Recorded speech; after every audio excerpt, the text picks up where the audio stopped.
Tyrese Haliburton is back. No longer has he been seemingly figured out by the NBA. He has finally put his foot on the gas and become an aggressive player. And let's get right into that, right? So what we're going to see here, Miles Turner is going to get the ball screen. And again, now he's just driving. Şengün is with him the whole way. And again, this is the deadliness of Haliburton. You can't just completely slide off of him, right? Because he could easily throw that oop. So instead, he just goes, oh, I can just take you right to the rim. And again, this is the aggression we've been missing with Haliburton, and I've talked about this in my previous video, but again, what Haliburton has been able to do has been remarkable. Again, just grab, catch, shoot. There is a lack of aggressiveness with Hallie, right? And again, I love here he does the fake DHO, right? So now Tyrese, for whatever reason, is all the way over there with him. Haliburton says, screw it, I'm going to take it, right? He's not going to try and, drive and kick and, do a beautiful pass to some guy in the corner. He's just going to take the ball and do what he needs to do. And then he'll have moments like this, right? And you might think, well, is this the best shot? No. But for a player like Haliburton, who we've seen become so passive, so nonchalant, so dialed back, I think it's important not just for him, but for his teammates to see our best player has aggression. And him having aggression is going to make it easier for me to play basketball. It's going to make it easier for everyone to play basketball. And again, this is against one of the best defenses in the league, right? He's got Amen Thompson on him. They run the screen action. Again, he keeps, and part of this is on Şengün, to be 100% honest. Şengün probably should have just gotten closer to running the gap. But again, Jalen Green can't just leave the gap because he will make that pass in them hard. So again, he gets the little, the little touch lay off the glass.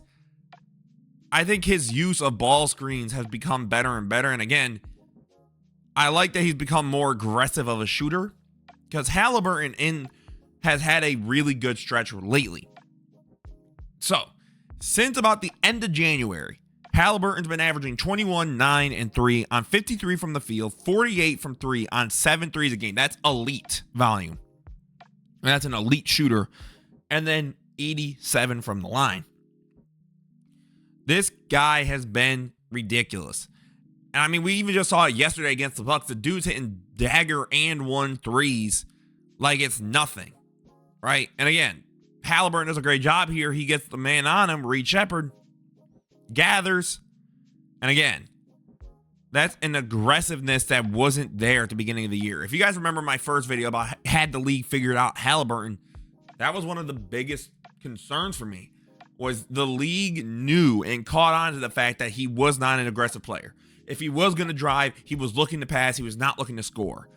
He's looking to score now, right? He's averaging 20 and 10 almost.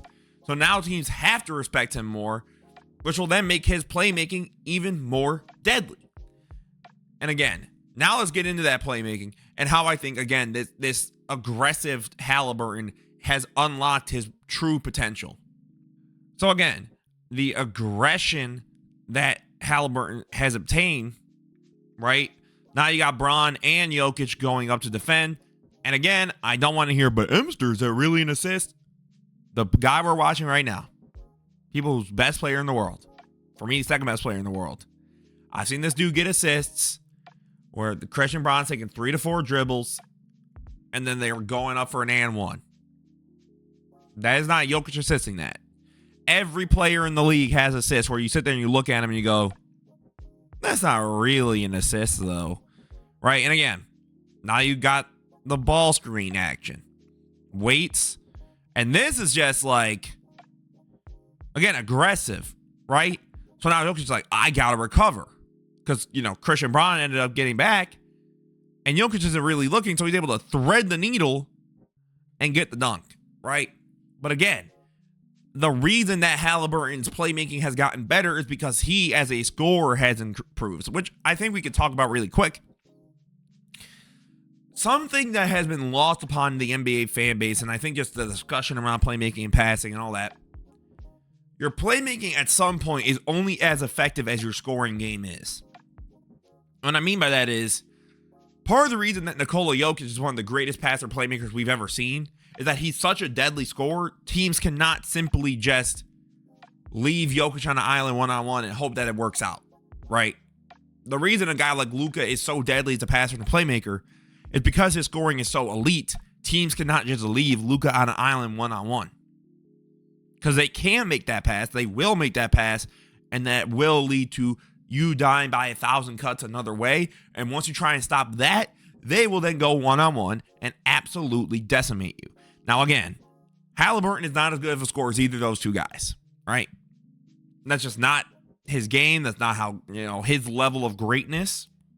But, again, I think seeing his aggression increase and seeing him willing to go score first at times is making opposing defenses go, oh, crap, you actually want to score, so now we have to adjust accordingly, and we cannot just leave the one-on-one, right? And again, his work at the PNR has been incredible, right?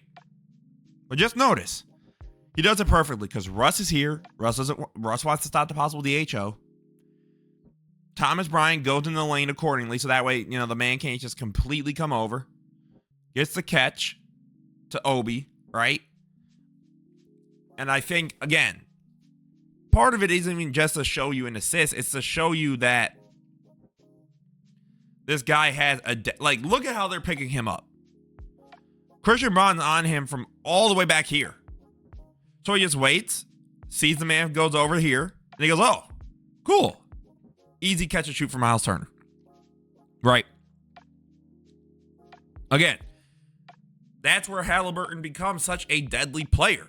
It's because he could get you going in so many different ways if you're his teammate, and it makes you as a defense have to work even harder, right? And with this Pacers team, right, I think it's very important to remember, right? And part of it is too, Haliburton's sheer passing ability is incredible. That's just a dot. You got three people. Christian Braun's trying to tag Miles Turner, get all the way over the corner, not there in time. Siakam basically gets a wide open catch and shoot, right? Waits, pokes it out, up to Hallie, up again. And again, the transition play of this team has always been incredible. That's part of what makes them so good, is that they're young, they're fast, they can go at any speed. But Tyrese Haliburton, guys, I think is back. Now, is he looking technically as incredible as he was that first half of last year? No. But this is closer to the real Tyrese Haliburton. That first half of this year, I think he had the injuries coming off. He had, I think, I don't know, right? I don't know these players, unfortunately. I'm sure there's probably some mental, right, of going through an injury. But he's back. And if he's back, this Pacers team can make a little bit of noise. And I think that this team is going to be very entertaining to continue to watch. Let me know what you guys think. Is Tyrese Haliburton back? Is this just a fluke? As always, guys, this was Hamster Knows Hoops. Don't forget to like, comment, subscribe. Have a beautiful rest of your day, guys. Peace out.